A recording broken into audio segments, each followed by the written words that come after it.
धुळे देवपुरातील श्रीरंग कॉलनीत झालेल्या घरफोडीतील अट्टल चोरट्यास जेरबंद करण्यास स्थानिक गुन्हे शाखा पथकास यश आले आहे व त्यांच्याकडून चोरीचा मुद्देमालही जप्त करण्यात आला आहे।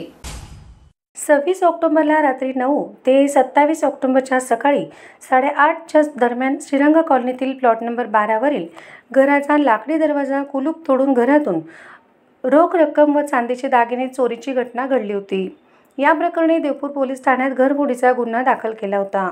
सदर गुन्ह्याची माहिती मिळताच स्थानिक गुन्हे शाखेच्या पथकाने घटनास्थळी भेट देऊन परिस्थितीजन्य पुराव्याचे आधारे तसेच स्थानिक गुन्हे शाखेचे पोलीस निरीक्षक श्रीराम पवार यांना प्राप्त गोपनीय माहितीच्या आधारे 28 ऑक्टोबरला देवपूर शहरातील धुळे शिरपूर महामार्गावरील साई किशन हॉटेलच्या समोरून सराईत गुन्हेगार प्रकाश उर्फ शिवा विजय पावरा वय 25 राहणार तोरणमाळ तालुका धडगाव जिल्हा नंदुरबार यास ताब्यात घेऊन सखोल विचारपूस केली असता त्याने सदर गुन्ह्याची कबुली दिली।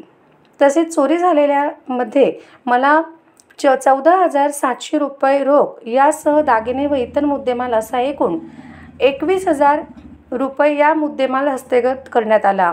दरम्यान या प्रकरणात अटक केलेला गुन्हेगार प्रकाश उर्फ शिवा विजय पावरा याच्यावर शहादा तळोदा दोंडाच्या चोपडा आणि अजून 9 ठिकाणी गुन्हे दाखल आहेत, अशी माहिती जिल्हा पोलीस अधीक्षक श्रीकांत धिवरे यांनी दिली।